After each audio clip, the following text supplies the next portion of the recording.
नमस्ते दोस्तों, उत्तम सखी चैनल पे आप सबका बहुत बहुत स्वागत है। हरे कृष्णा। दोस्तों, मैं ये इनर वर्क का ही अभी ये सीरीज़ आगे चला रही हूँ। आज का टॉपिक भी मैं इनर वर्क के ऊपर ही बोलूँगी कि ट्विन फ्लेम इनर वर्क में क्या क्या किया जाता है।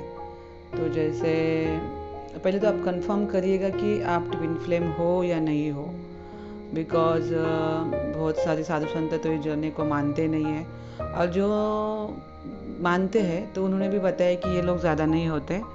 कुछ 95 में से 5% ही ये लोग होते हैं। 95 लोगों 100% लोगों में से 5% लोग ही ट्विन फ्लेम है, 95% लोग ट्विन फ्लेम नहीं है। तो मुझे दोस्तों ये कहना है कि जब अगर आपको कंफर्म हो गया कि आप ट्विन फ्लेम जर्नी में हो, तो जो ट्विन फ्लेम कोच है जिनके पास मैंने कोचिंग ली, वो बहुत बड़े बड़े कोच थे। अभी भी उनका खुद के यूट्यूब चैनल है और बहुत ज़्यादा वो अपना चैनल पे ट्विन फ्लेम जर्नी का बताते हैं। तो दोस्तों, उनमें वो क्या कहते हैं कि पहले तुम्हें कर्मा क्लीन करना पड़ेगा, तुम्हारा ओरा स्ट्रांग बनाना पड़ेगा, उसके बाद तुम्हारे आकाशिक रिकॉर्ड चेक करने पड़ेंगे। आकाशिक रिकॉर्ड के बहुत सारी क्लीनिंग करनी पड़ेगी। प्रीवियस जो भी कर्मा है उसको क्लीन करना पड़ेगा, उनका कहने का तात्पर्य है। फिर कहेंगे कि तुम्हारे अपनी कुंडलिनी शक्ति एक्टिवेट करनी पड़ेगी। अगर तुमको यूनियन करना है उस अपने डिवाइन पार्टनर के साथ, तो तुमको अपने चक्रा अवेकन करने पड़ेंगे, चक्रा रेगुलरली क्लीन करने पड़ेंगे। जो भी तुम्हारे प्रीवियस लाइफ के कर्मा है जो तुम्हें इस लाइफ में साथ में नहीं आने दे रहे, तो उस कर्मा को रिमूव करना पड़ेगा पास्ट लाइफ रिग्रेशन से या फिर आकाशिक रिकॉर्ड से।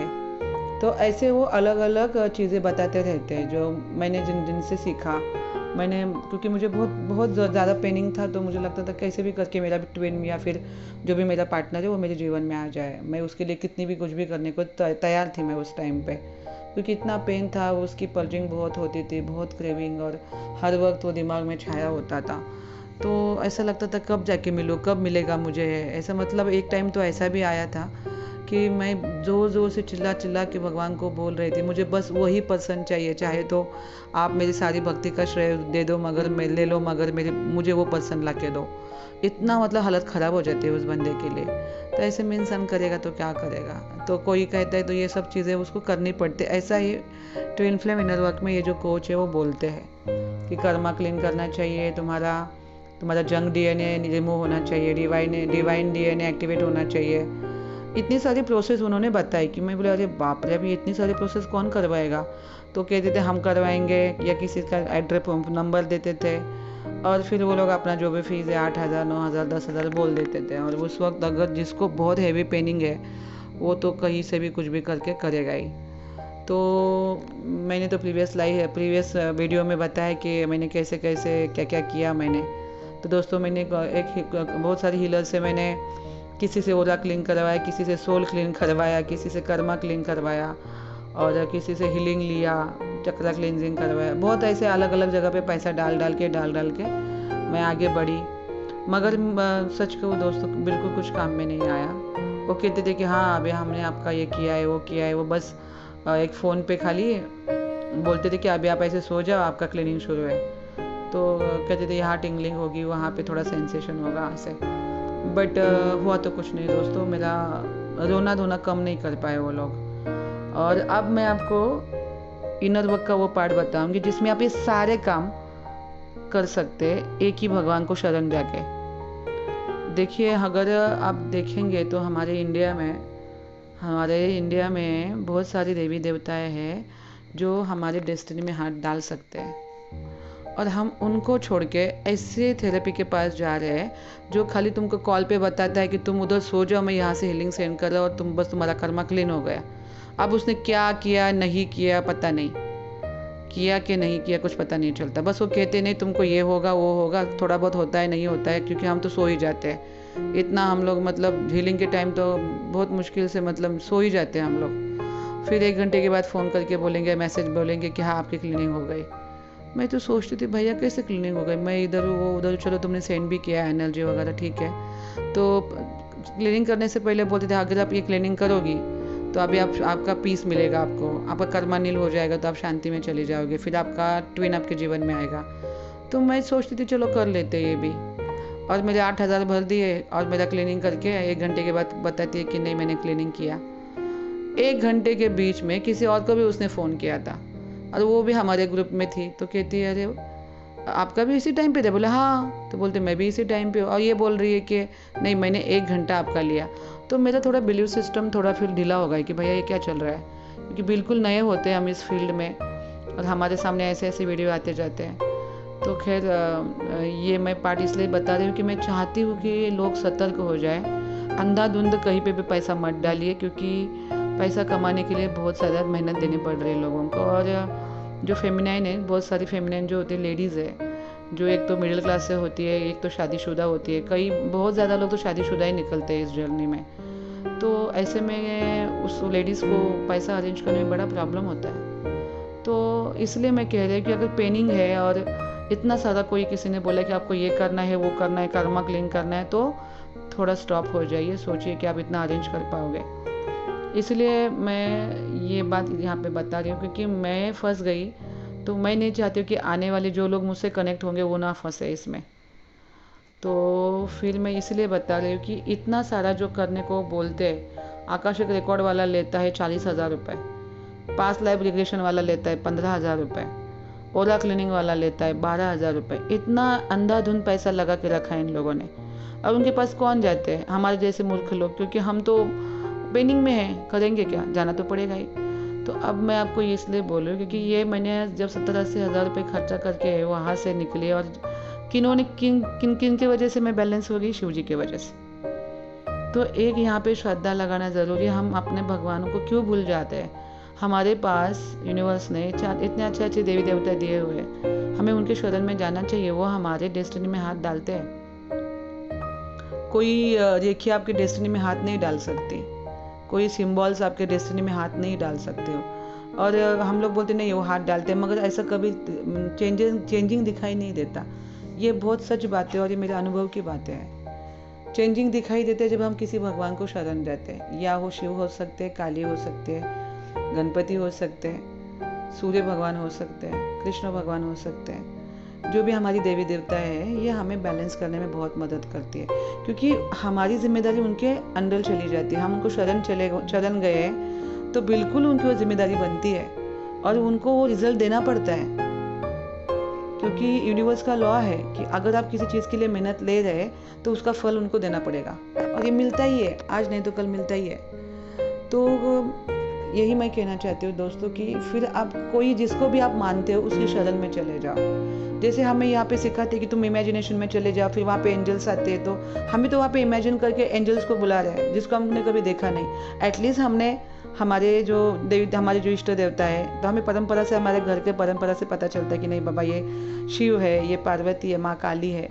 तो उनकी शरण में जाके फिर उनके अंदर वो जिम्मेदारी आती है कि नहीं अभी ये मुझे शरण आया है तो अभी मुझे इसको हेल्प करनी चाहिए। तो जब हम उनका जो अच्छा खासा मंत्रा चैंटिंग करते, मंत्रा क्या करता है मैं वो बताना चाहती थी।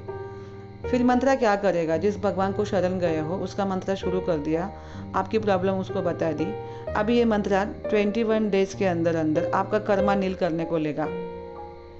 कर्मा नील करेगा तो आपको पेनिंग होगी, क्योंकि अगर सोचो बहुत जन्म पहले आपने किसी का मर्डर किया है तो उसका कर्मा तो आपने बना हुआ है ना। तो अभी मंत्रा क्या करता है, जिस कर्मा की वजह से इस जन्म में प्रॉब्लम हो रही है उस कर्मा को रिमूव करने को लेता है। तो बहुत पेनिंग होती है। इसको ये तो बोलते हैं ना कि कर्मा की गांठें टूट रही है, तो पेनिंग तो होगा ही। तो हमें लगता है मैं मंत्रा चैंटिंग करो मुझे पेनिंग हो रहा है। भैया पेनिंग नहीं होगा तो कर्मा का नील करने का फिर पता कैसे चलेगा? गलत काम किया है उसकी सजा तो मिलेगी।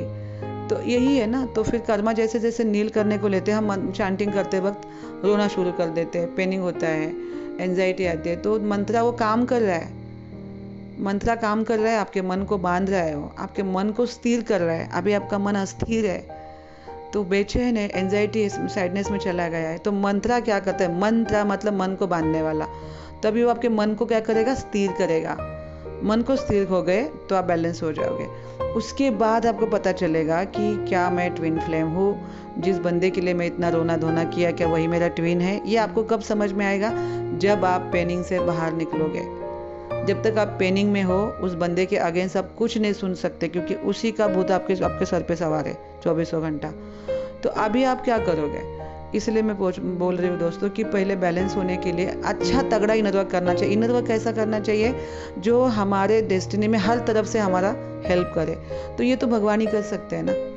तो शिव है, माँ पार्वती शिव शक्ति है, तो इन्होंने तो बहुत लोगों का, अगर आप शास्त्र उठा के देखेंगे तो कितने लोगों की डेस्टिनी चेंज की है। तो इनको शरण जाने के बाद मंत्र पहले काम करेगा, कर्मा रिमूव करेगा। कर्मा रिमूव करेगा इसका मतलब क्या? अगर पास्ट लाइफ रिग्रेशन हो गया आपका, उसी में आपका आकाशिक रिकॉर्ड भी है। आकाशिक रिकॉर्ड में क्या करते हैं? प्रीवियस में लेके जाते, कोई गंदा हुआ काम किया है तो उसको ठीक करते हैं, तो ये मंत्र उसको भी ठीक कर देता है। ओरा क्लीनिंग, मंत्रा चैंटिंग करने के बाद जिस देवता का आप मंत्रा चैंटिंग करते हो उस देवता की एनर्जी हमारे बॉडी में आना शुरू हो जाती है, तो हमारा ओरा ऑटोमेटिकली स्ट्रांग बन जाता है। ऑटोमेटिकली स्ट्रांग बन जाता है। कर्मा नील हो गए, आकाशिक भी ठीक हो रहा है, आपका ओरा भी स्ट्रांग बनते जा रहा है। अभी रह गई डिटैचमेंट की स्टेट। जैसे जैसे आप मंत्र शुरू करोगे तो उस देवता की एनर्जी हमारे अंदर आती है, वैसे वैसे हमारा मन बैलेंस होना शुरू हो जाता है। क्योंकि मंत्र क्या करता है? मन को स्थिर करता है। जैसे मन स्थिर हो गया, मतलब अभी किसी के बारे में नहीं सोचेगा, तो इसका मतलब क्या होगा कि आप बैलेंस के स्टेज पे जा रहे हो। जब आपकी बुद्धि स्थिर होगी, आपकी बुद्धि थोड़ी ठीक हो जाएगी, थोड़ा अवेयरनेस आएगा, तो आपको क्या समझ में आएगा कि किसने आपके साथ अच्छा किया, किसने आपके साथ बुरा किया, ये आपको समझ में आएगा। तो आप फिर समझोगे अरे इसको तो मैं इतना अच्छा मानता था, यही मेरा दुश्मन निकला। आपको सारी बातें क्लियर हो जाएगी। जो हमने जो बिलीव सिस्टम बना के रखी ना, वो बिलीव सिस्टम टूटना शुरू हो जाती है। तभी थोड़े गहरे शौक मिलते हैं हमें कि अरे क्या हो गया है, जीवन में क्या हो रहा है। एक आप अलग ही पर्सनैलिटी बन जाते हो जब आप अवेकनिंग में आते हो। तो मैं इतना कहना चाहती हूँ कि इनर वर्क कर रहे हो तो आप किसी देवता का इनर वर्क करिए, किसी भगवान का इनर वर्क करिए जो आपके डेस्टिनी में हर तरफ से हाथ डाल सकता है। और इस जर्नी में, इस ट्विन फ्लेम जर्नी में शिव शक्ति से बेटर कोई साधना नहीं है। उन्हीं के शरण जाना चाहिए, वो आपको सही रास्ता दिखाएंगे। आपका सोल का कल्याण किस में है उनको पता है, हमें नहीं पता कि हमारा सोल का कल्याण किस में है। तो हमें उनकी प्रार्थना करना कि भगवान आपको पता है मेरा कल्याण किस में, मुझे तो नहीं पता, मैं अज्ञान हूँ, मैं अज्ञानी हूँ, मुझे नहीं पता, मुझे नहीं समझ में आ रहा है कि मेरा कल्याण किस में है। तो आप मेरे लिए जो अच्छा है वो मेरे लिए करिए। जब इस तरह का प्रेयर शुरू करोगे ना, तो आपका हर तरफ से भगवान करेगा तो अच्छा ही करेगा, गलत तो करेगा नहीं। इसलिए इनर वर्क का अगर स्टेप ले रहे हो तो आंखें खोलिए कि कौन कितना पैसा लूट रहा है और क्या कर रहा है, उसमें मत फंसिएगा। हाँ, आप खुद हीलिंग सीखिए। फिर 8, 9, 10, 12 हज़ार किसी में हीलिंग में डालना, तो उसी हीलिंग से आप कोई साधना, ये रेखी सीखिए, लामा फेरा सीखिए, आकाशिक रिकॉर्ड करना सीखिए। क्योंकि मैंने जब इतना पैसा डाला ना, तब मैंने सोचा कि नहीं भैया, अब मैं खुद ही सीखूंगी, मैं अब ये पैसा नहीं डालने वाली हूँ। मगर मुझे सबसे ज़्यादा अगर किसी का बेनिफिट हुआ तो शिव साधना से हुआ है। शिव शक्ति दोनों की साधना मैंने की और मैं बहुत अच्छे से बैलेंस हो गई। पूरी पल्जिंग खत्म हो जाती है दोस्तों, कुछ नहीं रहता। उसके बाद पता चलेगा कि सामने वाला इंसान आपका ट्विन फ्लेम है, आपका सोलमेट है या आपका कार्मिक है। जब आप बैलेंस होगे तभी किसी को आप समझ पाओगे। जब तक बैलेंस नहीं हो, आपको किसी की भी कुछ भी आपको रियलिटी समझ में नहीं आएगी। इसलिए पहले बैलेंस होना है। बैलेंस होना है तो शिव शक्ति की साधना शुरू करिए बिना झिझक के, और कहीं जाने की ज़रूरत नहीं। बाकी की हीलिंग मॉडलिटी ऑटोमेटिकली आपके पास आएगी। भगवान के साधना के सिवाय और कोई भी अच्छा इनर वर्क इस दुनिया में कहीं नहीं है। कितने लोग कहते कि नहीं हमने क्रिया किया, हमने किया, खाली वो एनर्जी शांत करते हैं, कुछ क्लीनिंग नहीं होती। शांत हो जाते हो आप अंदर से, कर्मा रिमूव कुछ नहीं होता इसमें।